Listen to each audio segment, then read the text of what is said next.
G'day and welcome to the Ball Boys Fantasy Basketball Podcast. Today we are talking about the recent Yahoo rankings adjustment. Let's go! Jordan open. Chicago with the lead. Bryant to Shaq. Not a game. We talking about practice. LeBron James with no regard for human life. Irresponsible! Back out to Allen. His three-pointer. Murray for three. Wow! Unbelievable. Making it rain in New York. We the North are now we the champions. Not the destination, it's the journey. Mamba out. G'day and welcome again to the Ball Boys Fantasy Basketball Podcast. I'm your host, Mitch Casey, and you can find me on Twitter at BallBoysNBA and on Instagram at BallBoysFantasyBasketball. Today we are going to be doing a podcast discussing the Yahoo rankings adjustment. They've recently come out and changed a few of their rankings. There's a whole lot of changes going on here, so we're obviously not going to go through every single player and their rank change and things like that, but today I just wanted to touch on some of the biggest and most interesting changes.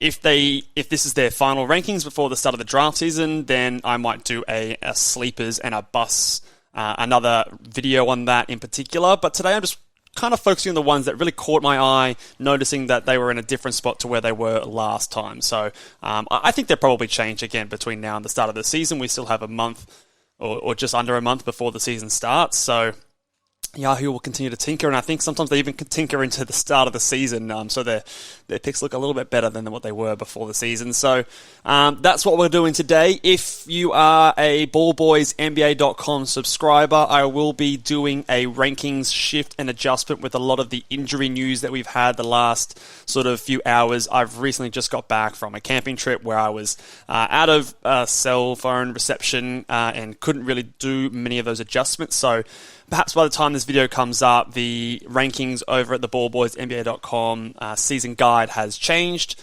Keep an eye out. There should be a punt points guide coming out soon on the website as well. And there also should have been a Q&A podcast drop recently. So go and check that one out for all you subscribers out there. And if you haven't subscribed already, head over to ballboysnba.com, sign up for $10 and get yourself ready for all your fantasy drafts coming up this season. I promise you that it will be money well spent. And obviously, I think $10 is fairly reasonable to get all the sort of content that we are providing over there on the website. But let's get stuck into the rankings update. We'll group a few of these guys together, sort of at different parts of the draft. The first guy that caught my eye here was LeBron James, moving from the 12th ranked player to the 22nd ranked player. This one just thought was pretty interesting because I've always considered myself always a bit lower on LeBron than most other people, but I think this is too late for LeBron James. I know Callum was saying that he still considers LeBron very close to, if not a first-round player. I sort of see him as an early, mid to second round. This ranking now pushes him outside the top 20 towards the end of the back end of the second round. And I think we're getting a bit silly here with a few guys ranked ahead of him. I just think this is a bit too late.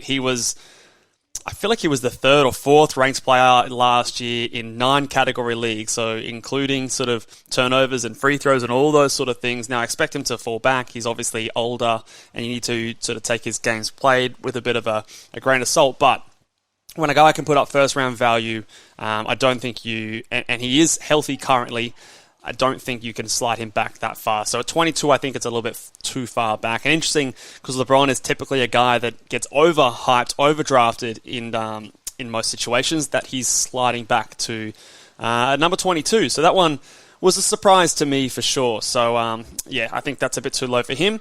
The other two in this sort of range that are obviously changes are the people mostly affected by the Donovan Mitchell to Cleveland trade. So Donovan Mitchell going from rank 20 to rank 23, and Garland going from 19 to 28. So they've dropped Garland more than they have Mitchell.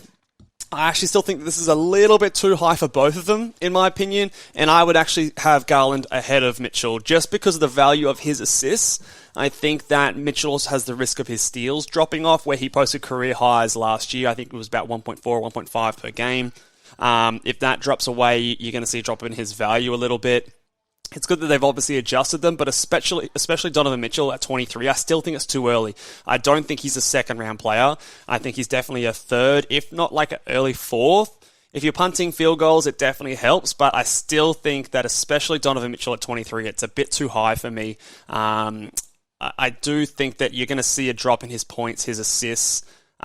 He's still probably going to be the number one guy and the number one scorer on this Cleveland team, but it's just the other guys around him are more high usage players in Garland, Mobley as opposed to a Gobert and a Mike Conley, for example. I think that even though you're still the number one guy, you're going to have a smaller piece of the pie than you did over in Utah, and his game is very much predicated on that scoring usage, having the ball in his hands type value. So I think it's still a bit early for me, especially for Donovan Mitchell. Moving on to the next group of guys, sort of in this 30s range. DeMar DeRozan going from 22 to 33. Good. I think he was, obviously we had him in our bust video. 22, bit much too high for me. 33 is a little bit better. I still think maybe I'll go a little bit later than this, but it's not terrible, especially if you're punting either steals or threes. Sure, I can get behind that a little bit. He's got a very unique skill set in terms of his boost to field goal percentage and free throw percentage, which is very difficult to find. In fact, he's maybe one of the only guys that boosts those two categories as much as he does. Maybe outside of like a Jokic or some of those really elite guys. So I think that it's okay, build dependent. I do worry about him falling off, but he was sort of around the 20th ranked guy last season. So if he does fall off, he can still, finish at a top 40. So I think that's fine. It's pretty close to where I have him ranked. Myles Turner goes from 43 up to 34. I thought this one was interesting just because we'll talk about a few of the injured guys in a second, but especially with Robert Williams' injuries and probably not going to be ready for the start of the season, those blocks are becoming increasingly hard to find. It's also looking increasingly less likely that we'll see Myles Turner traded before the start of the season. So I expect him to start the season. I kind of always expected this anyway. I think he's more of a trade deadline kind of a guy to start on the Pacers. I still maybe think that 34 is a bit high, but I understand it. If you need blocks and you want blocks, you're going to have to go for it. There's only a few guys. You've got Gobert. You've got Turner, you've got Mobley all around this kind of spot, Kristaps Porzingis, and they've all got their risks. Maybe Gobert the least risky, but even he's in a new situation. And of course you've got to take into account his free throw percentage drag. So the block category is becoming increasingly difficult to find, and I think that the scarcity of that category really does help Turner's value. So he's very, very team dependent. If you don't need blocks, obviously he's going to be way, way less important to your team than where this ranking suggests. But if you do need blocks, you might need to reach up and get him. And it is a very interesting conundrum that fantasy managers will be having to face when come draft day and that block category. So I thought that was interesting. And then Terry Rozier, who was a nice sleeper for us at 55 in the previous rankings, has been moved up to 39. So pretty much wiping away all of that value that I think he was there. I think this is pretty spot on to where he should be drafted. He was a top 30 guy last year in 9 category rankings. Obviously, he benefits a little bit from having low turnovers. So around pick 40, I think, is the perfect spot for him. So I don't think this is high. I think this is about exactly where you want to get him or where he will produce. Maybe with a little bit of upside, depending on how much of usage increase he gets without Miles Bridges being on the court.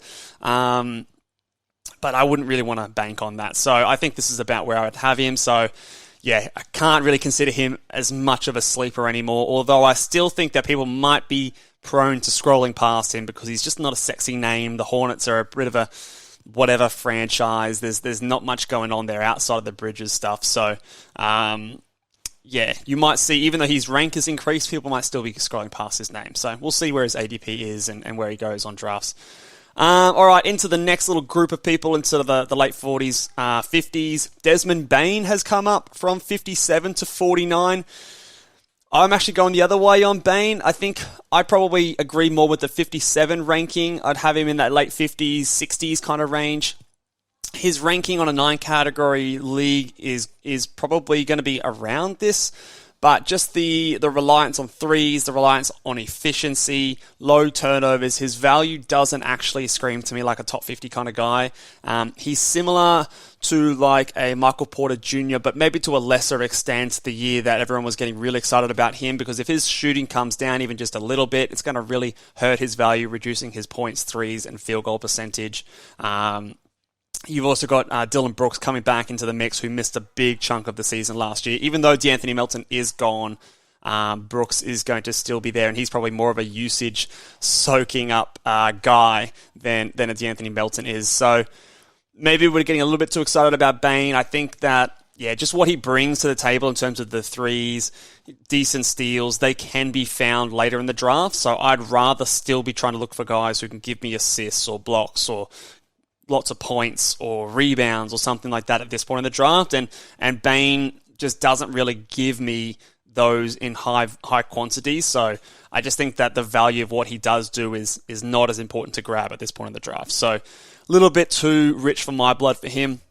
Michael Porter Jr., speaking of the man just before, has gone from 66 to 53. It's too early for me. There's still the risks there. Obviously, he's had 2 back injuries in his short time in the NBA at the moment. I was not keen on him last year when everyone else was getting very excited.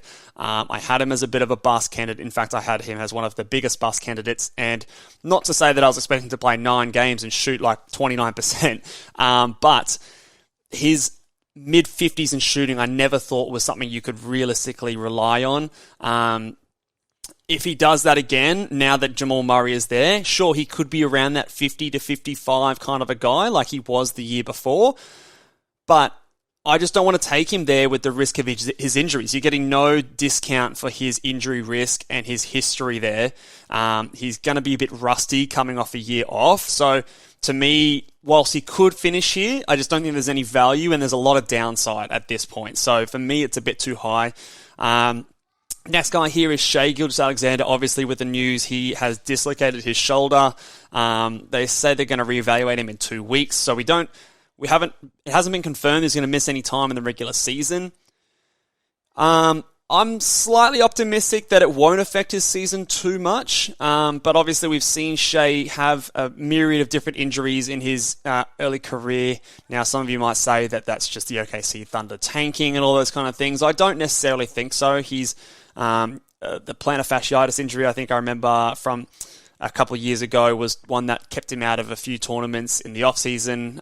So nothing. I don't think he's had many shoulder or upper limb injuries, so this is not something chronic. I'm usually less concerned about upper body injuries, so I actually think that at 58, that's really good value. I'd probably be willing to take a stab inside the top 50, assuming that he is only going to miss maybe the first week of the regular season at worst.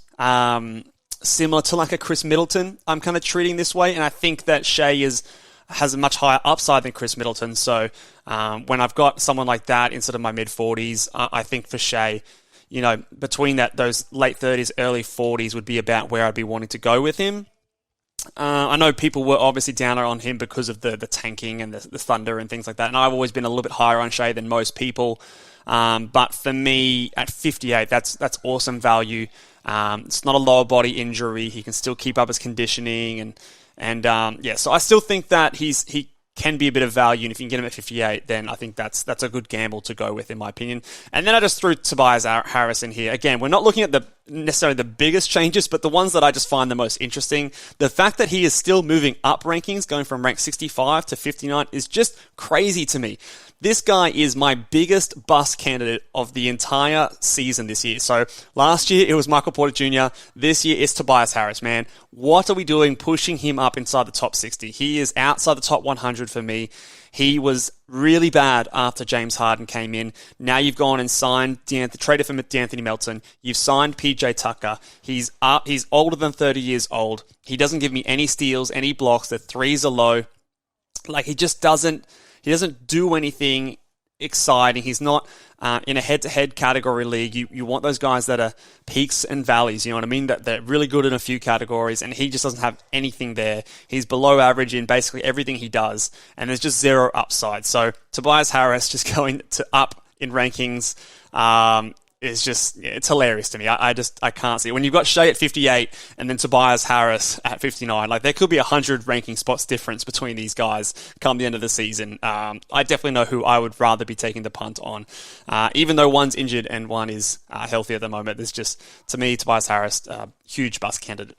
Next little group of guys here in the 60s. Again, interesting to see, obviously, Jalen Brunson, I thought was going to be a hot name going over to New York. When you get someone going to a big market like the Knicks or the Lakers, often their fantasy value or the spotlight is on them a little bit more, and there's usually a bit of overhypedness about them. So from 72 coming now into 62, it's getting too high for me now. I think that I was fine with him in the 70s. I think he's got a good field goal percentage and assists, but I don't think he's going to be this.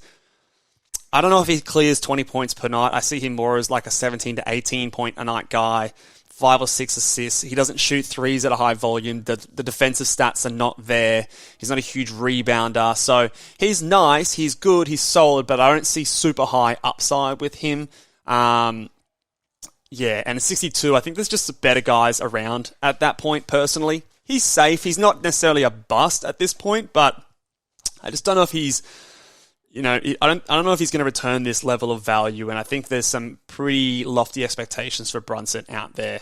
Josh Giddey was someone who was probably a bit too high for me at 54 before. He is coming back now to 64. It's getting close to where I'd be happy to draft him. I do know there's assists and rebounds are harder stats to get, and especially together, very rare. So I think this is actually a decent spot for Josh Giddey. Mid-60s to 70 is sort of, I think, a good area to target him, especially if you do need those categories. I think it's a bit much to expect him to increase his steals, increase his efficiency, decrease his turnovers, shoot more threes all in the one season, and he would need to do that to get inside the top 50, which is where he was kind of being ranked before this most recent update. So I think we're getting closer on Josh Giddey, and so I think hopefully I'll be able to get him in a few drafts now if people are starting to cool down, because I do like the man. Obviously, he's a fellow Aussie.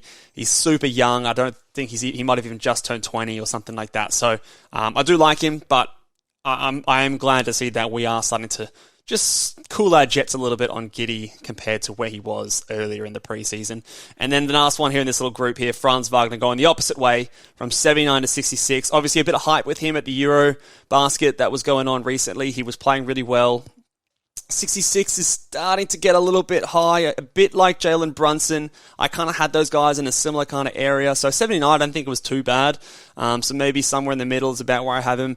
There is upside here with Franz. I think he could just be one of those guys that really figures it all out and ascends in a lot of different areas. So I probably don't mind his as much as Brunson's, because I think obviously he's young. He's still got a lot of things that he can get better at, and he does have that kind of higher ceiling upside. So less fussed about that, but I still think at 66, it's just a little bit higher than I'd want to take him personally. Again, especially in a head-to-head league when he's not excellent in one area. He's kind of one of those across-the-board contributors, a better version of a Tobias Harris, in my opinion, from a fantasy point of view.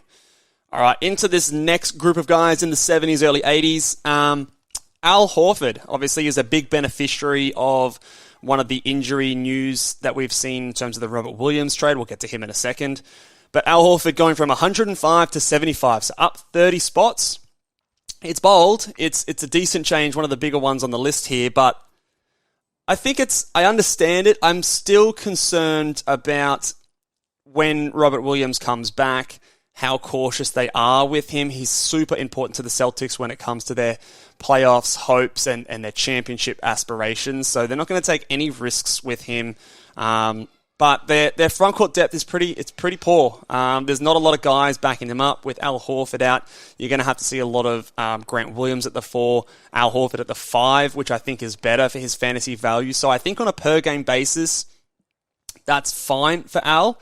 I don't know. He's a tough one for me because I know he can probably do this and maybe better on a per-game basis, but I am wary of him being rested and maybe just a little bit of a decrease in minutes. Although now with this news, depending on how much it lingers throughout the season for the Time Lord, it could. They might not have the option of doing that now, so we'll see. I don't dislike it a whole lot. I think at 105 he was really good value. At 75, obviously the value is not there anymore. I don't know if it's too high, maybe slightly, but yeah, an interesting one that my thoughts will maybe take a little bit more time to sort of see where I'm going to be placing Al Horford. But if you want to check out, once my thoughts have started to settle down a little bit, the rankings over at ballboysnba.com will reflect where I sort of see Al Horford after the news of Robert Williams' injury. The other one here, the next one at Paolo Banchero, he was at 60 before the update,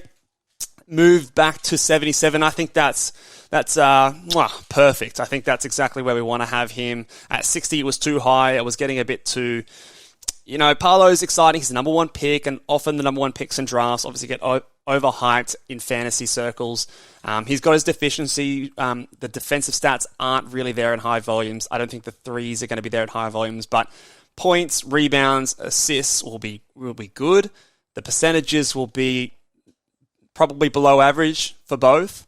Turnovers might be high, so there is scope to think that he might not be the best fantasy option, but I think he's going to have minutes. He's going to have the ball going through his hands a lot. So I think at that spot, he's a fine draft pick, especially if you're punting one of those categories that he might be not the best in Paolo.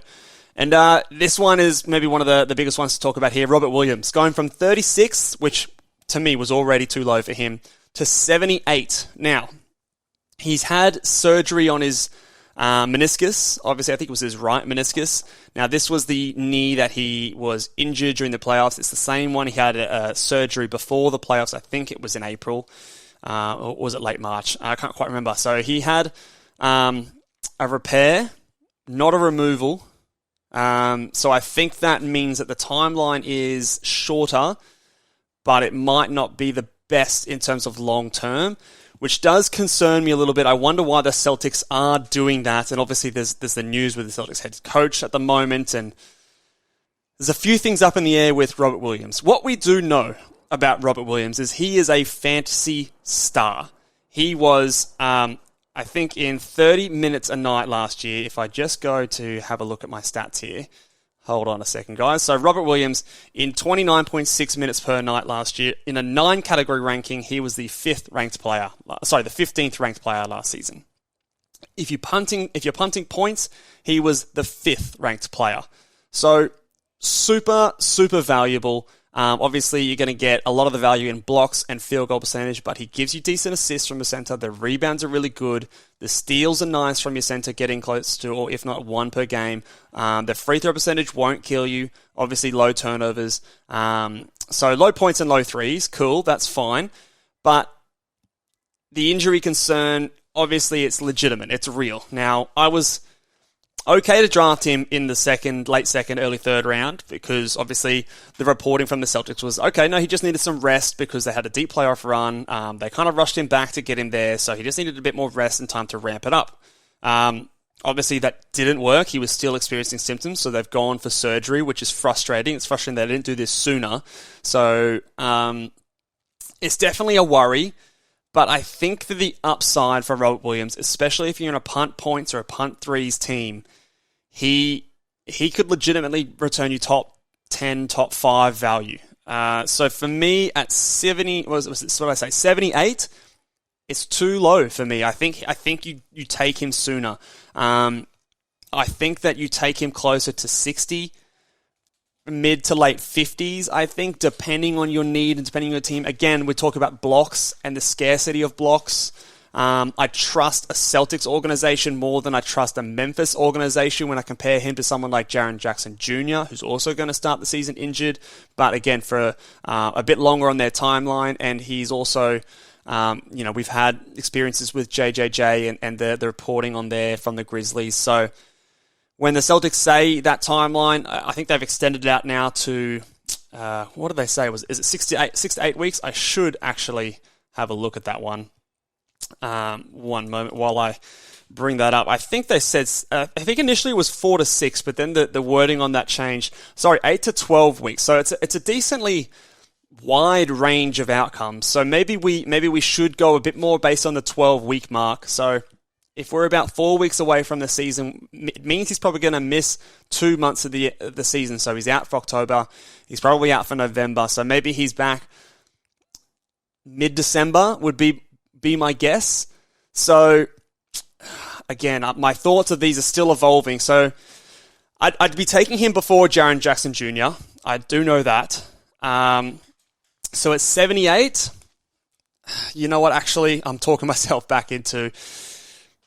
It's not horrible. It's a really tough one, and my thoughts are going to continue to evolve on this one, depending on the wording and the stuff that we hear coming out over the preseason and that sort of stuff, and how easy they're going to take him when he is back. It is curious that they initially did say 4 to 6 weeks, and now it's 8 to 12. Yeah, it's a tough one. So at 78, it's not the worst. It depends, I guess, on how many injury-prone or risky players you've taken in your draft up until that point. But it's not the worst gamble, in my opinion. I'm obviously more nervous about him than I am with Shai Gilgeous-Alexander that we talked about. So the drop in his ranking compared to Shai being bigger, I agree with. I think that's fine. But maybe there's still a little bit of value here at 78 when you can legitimately be a top 10 player in certain punt builds. It's pretty hard to find. So if you haven't had many risky players up to that point, I think he's a really good gamble and a really good swing to take at that point, and just cross your fingers that he is good come your playoffs and you can do all right while he's not there. And also at this point, the replacement level player from a waiver wire pickup is not as bad compared to someone a bit earlier as well. So there's my thoughts on Robert Williams there. But again, visit ballboysnba.com and when those adjustments are there, you'll see my full thoughts on where I think he should be going in drafts. Brandon Clark is moving up to pick 79. He was at 97 before. Starting to get a bit too high for me, guys. I think that I know he's going to be good whilst Jaren Jackson Jr. is out. He should still beat 79, I think, whilst he's the unquestioned starter at power forward. But I just worry that when he does come back, that he's going to come back to the bench. I've been in the past saying that there's a chance that when JJJ comes back, that Clark stays in the starting lineup and Steven Adams goes to the bench. I think that's a legitimate possibility. I think I've said before about 30%. I stand by that. I still think it's more likely than not that Clark goes back to the bench than Adam goes to the bench. But there's still a decent chance that Clark stays in the starting lineup. But so for me, I still want to be getting a discount on where I think he's going to be because I don't know if it's going to continue for the entire season. And at 79, you're starting to get close to thinking like that's not that much of a discount.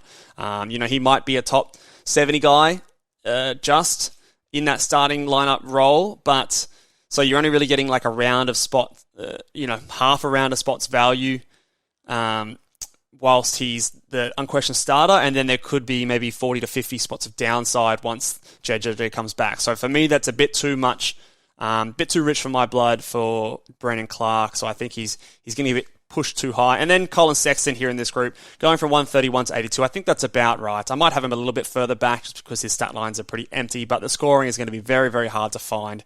He's probably the best points per game scorer that you can find at this point in the draft. So at 82, I think that's fine. Obviously, that's their adjustment after the trade, which only took maybe 2.5 weeks since the trade. So well done on that one, Yahoo. But at least finally they have made that adjustment. All right, here's where things start to get really wacky. So these last couple of groups of guys, Trey Jones has gone from 125 to 91. It's too high. I know assists are hard to get. I know assists they dry up outside the top 100.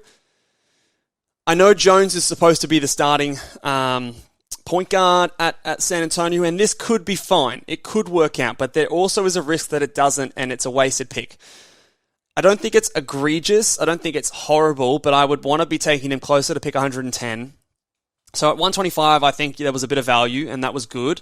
At 91, there's not a whole lot of value there. He's not a great shooter. I don't think he's going to score in bunches or anything like that. He'll get you some decent assists, and the steals will be decent. The field goal percentage will be okay, I think, although he hasn't played a huge role like this before, so that's uncertain. The turnovers might be whatever. No blocks, the rebounds will be whatever. So I think he's fine, but the Spurs are such in a spot of just trying and experimenting that I don't even 100% know that they're going to stick with Trey Jones as the starting point guard for the entire season. or past the first 3 months of the season. There's been whispers about Primo playing a lot of point guard. So we don't even know that he's going to be the starting point guard opening night. I assume he will be, but it's not locked in. So I think there's just a few other better options available at the draft in that point for me. DeAnthony Melton is another one. Again, I am a big DeAnthony Melton fan. You've heard me say that a lot of positive things about Melton in the past, but he's gone from 141 to 92. I don't want anything to do with DeAnthony Melton at 92. He's a good guy to take once your starters have sorted out and you're now picking for bench spots and you want a bit of upside. He's a good permanent producer, but he's still going to be coming off the bench in Philadelphia. He's not going to get 30 minutes a night, I don't believe. And, I just don't think you would expect that when you're drafting someone at 92, for them to be getting close to the 30 minutes a night to warrant that kind of a pick. I just don't really understand why we're moving him up 50 spots to 92 before, when he was good value as a sleeper at that last pick, but now it's just too rich for my blood. Another weird one, Alex Caruso. I mean, I guess this is because of the Lonzo Ball news, but Lonzo Ball was injured a lot last season. And Caruso, he started the year hot with all those steals and decent assists, but he doesn't do a whole lot else. So I think at 100, I don't even know where he was ranked before this, because he wasn't in my, he wasn't ranked on the ballboysnba.com preseason draft guide. So I wasn't really tracking his ranking on Yahoo all that closely. He was close to making it, but I think he was pretty much outside the top 150 into 100. It's far too high for me, and I just don't think you want to get those specialist kind of guys anywhere near the top 100, because he doesn't provide much else, and he does have a lot of deficiencies in his game, and I think that he just won't have the usage and other stats to make him worth that pick. Julius Randle, interestingly, has gone from 67 to 103. He previously was a bit of a bust candidate to me, but at 103 now there's some value. I think he's definitely more somewhere towards the middle of those rankings, especially if you're punting field goal percentage. In a points league, he's way more valuable than that, so it's a great steal if you're drafting over on Yahoo in a points league. So Julius Randle at 103, I actually think there's value. Like, he's still going to put up 29 and 4.5 or something like that. So I think that still has value. He should still hit a couple of threes. The percentages are awful. The steals and blocks are non-existent. The turnovers are high. Yes, so there's a reason he's not the second or third round player that he was getting drafted at last year. But at 103, I think we've gone too far the other way. So I think there's some good value in Julius Randle there. Now, Lauri Markkanen, after the trade, before the trade and before their rankings adjustment, he was at 122. They've put him up to 108, but I still think there's way more value here for Lauri Markkanen. I was surprised to see that they've only moved him up, 14 spots. I think that he was a top 70 guy last year in a role, I think it was less than 27 minutes a night. Let me just double check that one real quick.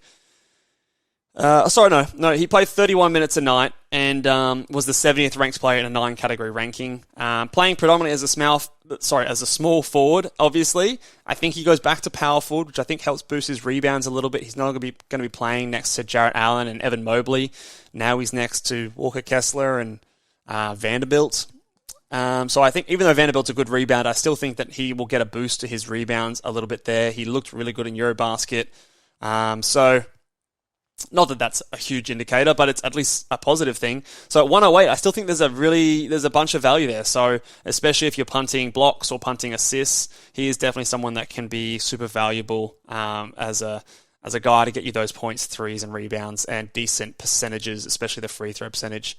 And then the last guy on this list, weirdly enough, Tyus Jones moving to 122. I don't really think that many people are drafting Tyus Jones, although I've seen him go on a couple of mocks.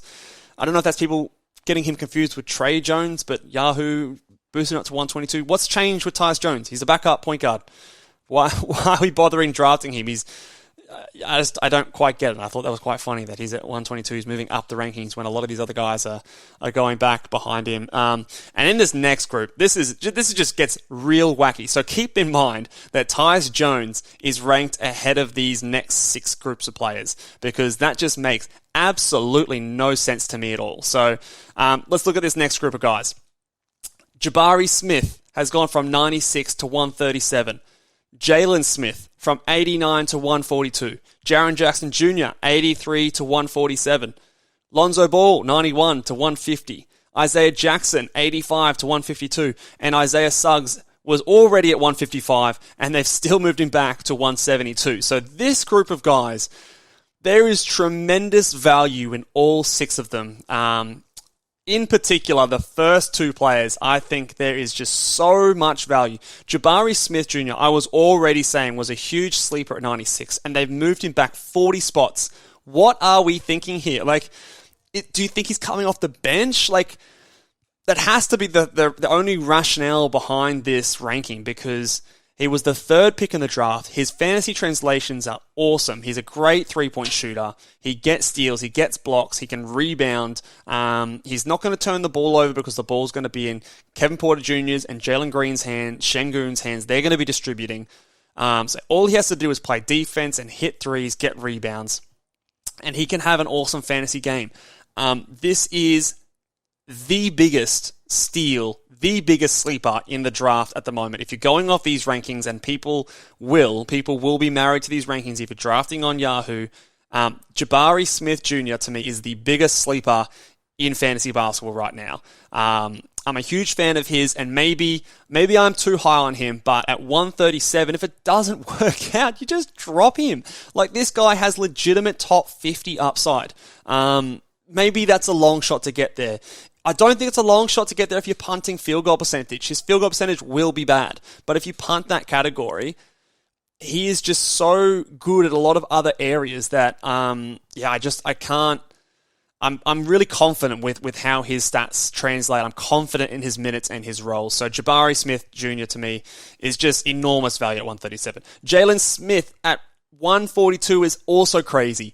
Look, I know maybe he's not guaranteed 31 minutes a night, but he was putting up awesome value in limited minutes last year. So if I just pull up his stats from last season, once he got to Indiana and he was playing more minutes, where do I have him? Let's have a look. Jalen Smith. Where are you, Jalen Smith? Okay. Yeah, so in limited minutes, once he got to Indiana, here we go, I've got it here. In 25 minutes a night, he was the 87th ranked player. Okay? So you had him before at 89. So all you're doing at that ranking is expect him to do exactly what he did last year, which I think is absolutely achievable. He has upside to do more than that this year. He's another year in the system. He's another year older. He's been stated already to be the starting power forward. He could get closer to 28, 29 minutes a night. And the blocks, which we were saying before, are harder to find, so late in the draft, super valuable. That just doesn't make any sense to me why he is going back to 142, especially when you also, I mentioned earlier, Isaiah Jackson has gone down to 152. So what do you think is going to be happening in Indiana? It just doesn't make any sense to me.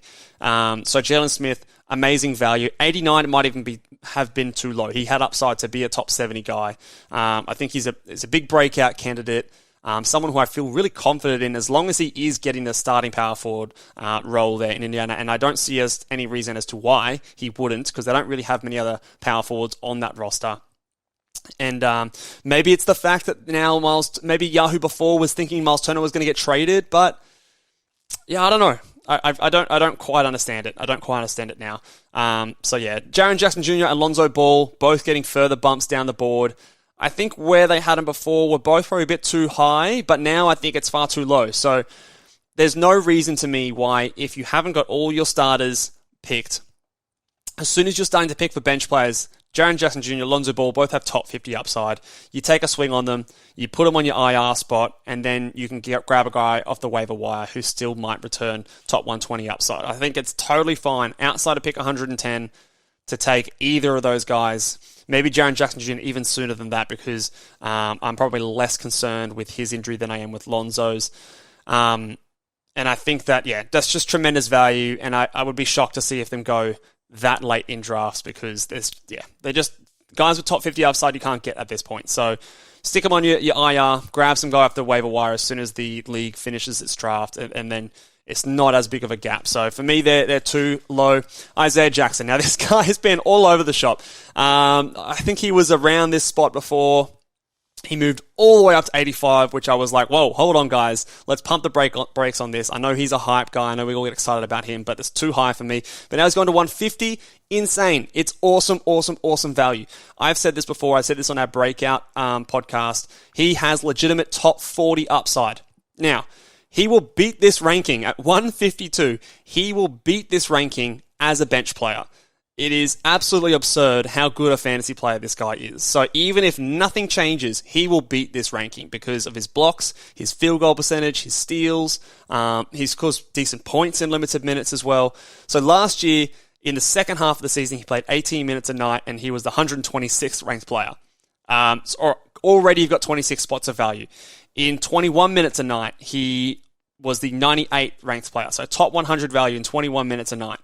Now, I know that you're relying on blocks and things like that, and sometimes that can be a bit hit or miss, but it is just insane to me the amount of fluctuation his value has taken on Yahoo because, I know he's a tricky guy. Obviously, he's in a fluctuating role, and I have to think that it's Yahoo was thinking that he was out of there, and now they're like, oh, damn, he's still on the roster. I thought he'd be traded by now, but that has to be the only explanation, but even in a bench role, he's going to be better than this. So I think he's an excellent player. As soon as he gets past 110, I'm happy to take him. As soon as you fill up your starting roster spot, happy to take a flyer on Isaiah Jackson. He's one of my favorite targets at that spot. And it kind of felt like I was being the anti-Isaiah Jackson guy before when the ranking was at 85, but I actually really like him. Like I've said before, I've got lots of stock in him in dynasty drafts. So he's an awesome target once you fill that starting roster spot and you're looking for upside. Like we said before about this injured guy, there's not many guys with top 50 upside. Bang, Isaiah Jackson, he is one of those guys and he's not injured right now, so he can give you some value. So I would be happy to take him maybe ahead of some of those other injured guys as well and just, stick him in your bench and on low volume streaming days, he can give you some blocks and field goal percentage and give you some value. And then if there's a trade happens, which I expect Turner to be traded, again, there's no guarantee that the center won't come back, but if he does get traded, it could win you your league. It is enormous, enormous upside. So no question that he is more valuable than that. And then Jalen Suggs. I'm a believer in Jalen Suggs this year. I would take him, again, similar kind of spot to Isaiah Jackson if you're looking for those assists and steals. Field goal percentage will still suck, okay? There's no question about that. He's not going to give you super high volume in threes. That's fine. So be aware of his deficiencies, but I think that we're going to see a better season from Jalen Suggs this year. With Paolo coming over, the pressure is off him a little bit. He's going into year 2. Young guards, we often see them taking a little bit of time. He was a good defender last year, so I still think he's going to get really good minutes, close to 30 a game in my opinion. And the fact that he's now outside, Yahoo's saying don't bother drafting him in a 12-team standard league. I think that's crazy. I'd be very happy to take a swing on him. Again, once you start looking at your bench players, he's got some good upside in my opinion. So yeah, just those last group of players, wacky. I think there's so much value now, so many sleepers in drafts. I probably will do another sleepers, bust, and late round flyers video the closer we get to the season. But just wanted to have a look at some of the guys that really caught my eye. Let me know what you guys think. Comment down below if you're listening here on YouTube. Make sure you guys are subscribed. Hit the notification bell. There's going to be so much content coming out between now and the start of the season. Head over to ballboysnba.com, subscribe for your season guide for $10, and I'll see you guys next time. Laters.